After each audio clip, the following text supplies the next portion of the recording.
Hi there, Sugar Snaps. Welcome back to this studio. If you're new here, welcome in. My name's Brittany. I'm super glad to have you.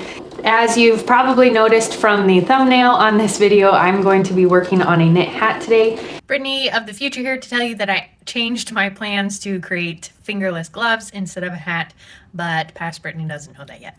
And I'll just share quickly the steps that I'm going to go through. So I hand painted this Blueface Leicester wool in a video. I'll put the link in the description below. And I'm spinning it up into two singles. So I have a bobbin that I'm finishing up with the bluer half of this fiber. And then I spun up the more purpley half of the fiber on this bobbin. Once I've done all of this spinning, I will ply them together in a 2-ply yarn. And then I will need to wash the fiber so that it sets the twist and just prepares it for knitting. Once that's done, I can choose my knit hat pattern and start the knitting. I'm filming this part of the video on New Year's Eve, and so I wanted to share a few of my goals and aspirations for the new year, a few that are related to this channel and a few that aren't. One of which is pretty quantifiable. My husband and Jordan and I are going to start Yoga with Adrienne's January yoga challenge, so 30 days of yoga. She puts out a new video every day, and you can follow along taking the video or following along with her video practice each day. So we're going to take that challenge and start doing some yoga every day. I'm really looking forward to stretching it out and just having something to ease into the new year with, especially in our neck of the woods. The kind of bleak, rainy season makes January feel really long, and so having something that kind of pulls us out of the winter blues and exercises our bodies and our minds is super helpful. Looking forward to that. For channel stuff, I'm going to continue posting in the community tab, so check that out regularly for updates and any news from me. Also, I'll be posting more often on Instagram, so if you don't follow me on Instagram, you can check out the link in the description below for that. And recently, I started a Patreon account. If you don't know what Patreon is, it's a platform where creators can be supported by their audience through small monthly donations in exchange for exclusive content. I'm excited to connect with you through that with new content and videos and things there. So check the links in the description for that as well. I want to dive into some more spinning and more natural dyeing experiments. I'll be sharing more basket weaving videos and creating more basket weaving courses that you can find on my website if you want to start practicing basket weaving yourself and learn how to start designing baskets yourself. Check those courses out. I'm so close to the end here. What are some of your New Year's goals or aspirations? I'd love to hear your plans for the new year. If you want to leave a comment below, I'd love to see that. Whether it's something physical or creative, something that you're going to do to inspire yourself or grow your creative practice, or I don't know, just make your life better in some way. I'd love to hear about it. Let's inspire each other to live a little bit more mindfully in our creativity and in the things that we're pursuing in 2022. Oh boy, I'm coming to the last little segment of this wool. It's looking great. I did not create a very pretty bobbin here. It's a little bit messy. Oops, wrong direction. Okay, I'm gonna spin that onto the bobbin. And now, I know I have a third bobbin somewhere. I need to find it. I currently have wool already on here. So I think I'm going to take this bobbin and these two bobbins here, set them up on my Lazy Kate that's built into the wheel down here, and prepare to start plying these guys together. Now I'm ready to do the 2-ply yarn, plying the two single bobbins together to create 2 strands twisted together, which is called a 2-ply. I have the kind of purpley bobbin and the more blue bobbin. Here I'm going to ply these together. So on my kiwi spinning wheel. This is an Ashford Kiwi that I'm spinning on. I have a Lazy Kate or 2 pegs on the base of the spinning wheel that I can put these bobbins on through the holes here. So I'm going to set these up down below. Hopefully you can see that through this camera. And then grab the end of the strands. I'm going to lay these across my legs so that I can grab them easily. And then I'm going to set this guy up. So I'm just setting up my wheel so that it is set up to go counterclockwise. I spun my singles clockwise. Now I'm going to apply them counterclockwise because you want reverse twist. You twist in one direction and then you ply to slightly untwist in the other direction. And having kind of the blue and the purple as different strands right now isn't showing up super clearly because the end of my fiber for the blue bobbin was more of a purple. But as we keep going, I'll be able to see more of a dramatic difference as the one bobbin is a lot more purples and the other bobbin has a lot more teals, greeny tones to it. And then every once in a while, I'm going to shift my little loop over so that I can build a bobbin that's even. So I'm building up the new yarn evenly on the bobbin, going up one direction and then back over what I did the first round with the new layer. And there you can see I'm getting the teals with the deep burgundies here. And there's quite the contrast there, so that's really fun.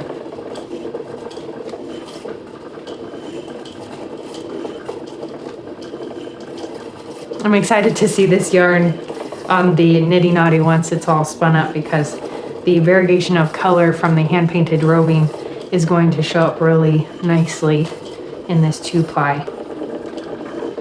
Okay, so I've got a pretty good bobbin starting here. You can see all the variegation of color. I have some purples and teals here, and burgundy and royal blue here. That's pretty fun. And then royal blue and purple here, and kind of a deep navy and purple. So it's kind of blending together or spinning together in different color combos, depending on the range of colors in that section of the single. So I have quite a bit of yarn left on the singles bobbins here. I'm going to finish spinning this together to create my hank of yarn for my knit hat.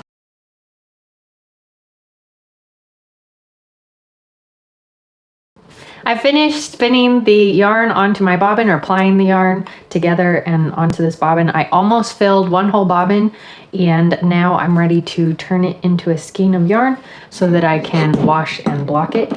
So I have here a Lazy Kate that came with my Ashford Traditional. I'm going to set up this bobbin on here so that I can then transfer it to, oh, I might, yes, I can fit it. Does fit. I'm going to set this up on here and then transfer the yarn to the niddy noddy, which is, hold on just a second, which is this contraption right here. This is a niddy noddy. You twine the yarn onto this in order to create a skein, which is one big loop of yarn.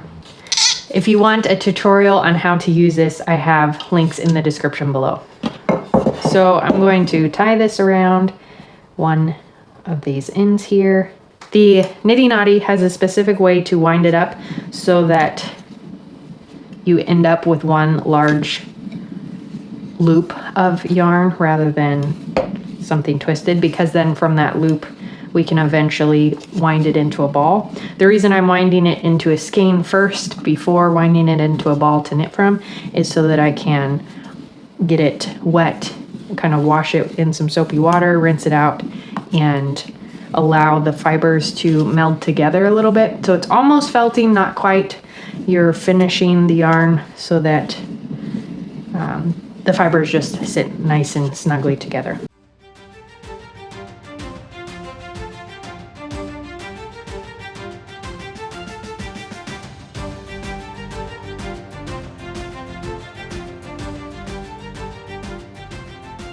Now I have 1, 2, 3, 4, 5, 6, 6 ties on my yarn bundle. Now I can slide these off the arms like so.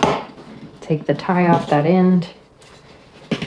And now I have my skein all tied up. Now to create a skein from this, I would twist this up and then allow it to curl on itself and take the loop here and stick this other loop through it.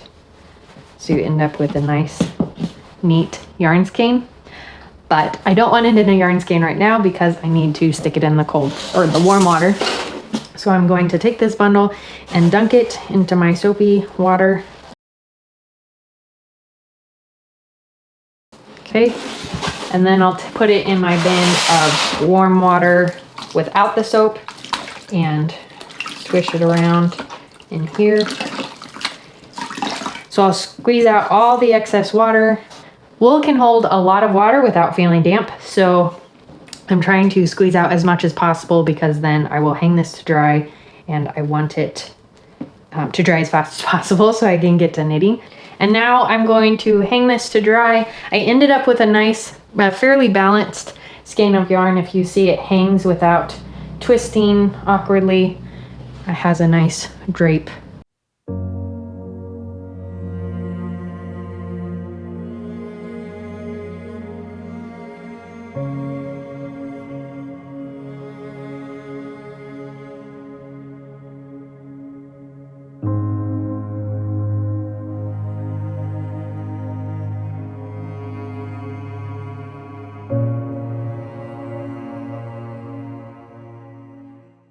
I finished washing this skein of yarn and ended up with a nice fluffy yarn. The yarn has a lot of air in it and the water just kind of loosened up the fibers a little bit so that it's nice and puffy.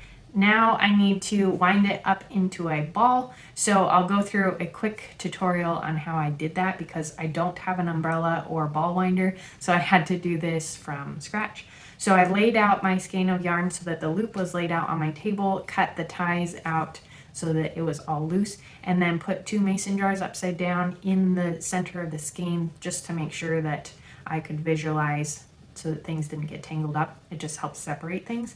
And then I used my fingers to keep the ball fluffy. When you're winding a ball of yarn, especially hand-spun yarn, it's good to have lots of loft and air in your ball so that it doesn't stretch out the fiber or squash the fibers.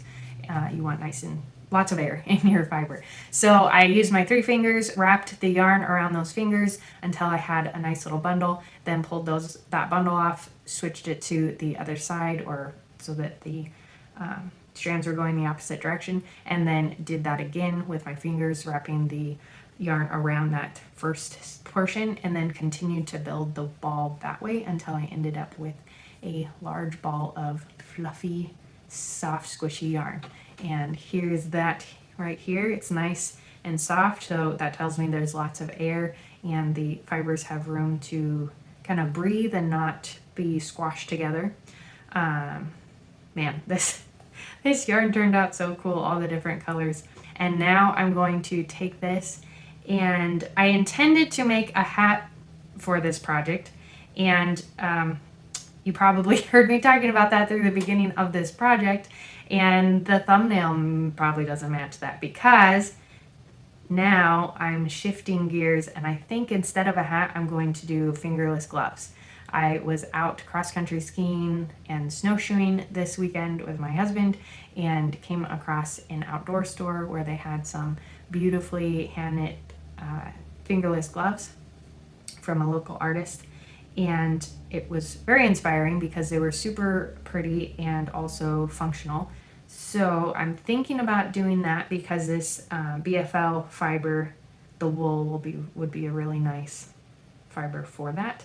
And it's soft, so it wouldn't like scratch up my skin, be comfortable to wear. Yeah, and it's a pretty color, so it'd be nice to see on my hands rather than on my head where I can't actually see it. I did find a pattern for some pretty simple fingerless gloves that I'm going to move forward with or just experiment with. It does not have the amount of yarn that's needed. It just says a ball of chunky yarn or 2 balls of hand spun yarn, which I don't know what that means in yardage. So I'm gonna go for it and see what happens.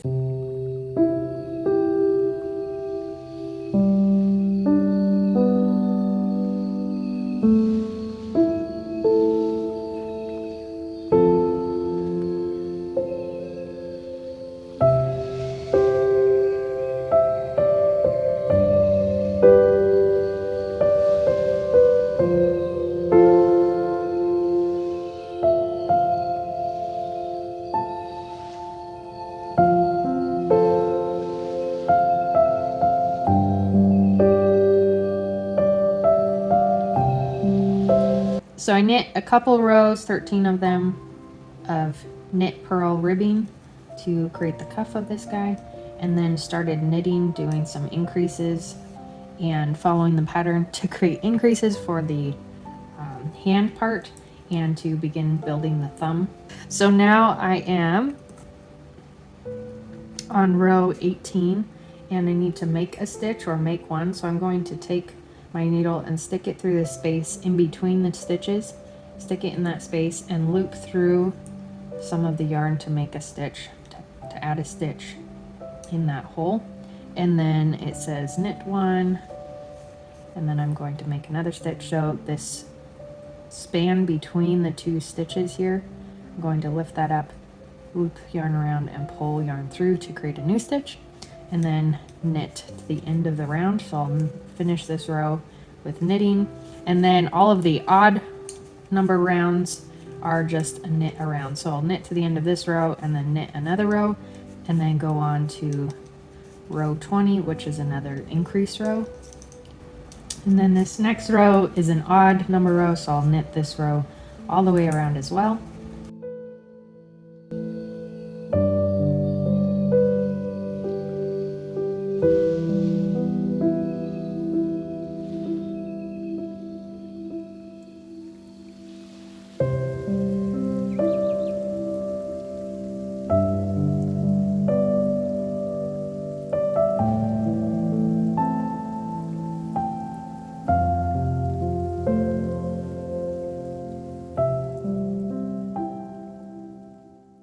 Here are the finished fingerless gloves. The texture is really soft. The Blueface Leicester yarn worked really well to create these mittens.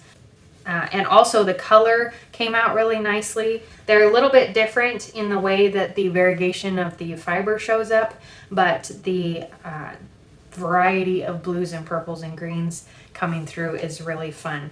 The texture of the fabric is pretty firm. It's got some nice structure to it, but it's really soft to the touch and a little bit squishy, so it makes a really comfortable piece. I started out with 115 yards and I have probably at least 15 yards left here, maybe a little bit more. So the pattern, which is free online, I'll put it in the description below, didn't specify how much yardage you need, so you could go off of that. I used about 100 yards. To see more on how I did the hand painting for this fiber, you can check out the video in the end screen here. Like this video to support my channel and subscribe if you're new here so that you get notified whenever I put out a new video. Thanks so much for watching and supporting my work. Check out the links in the description below for lots of information and resources that I have here on the channel and on my website. And I'll see you next time. Happy knitting.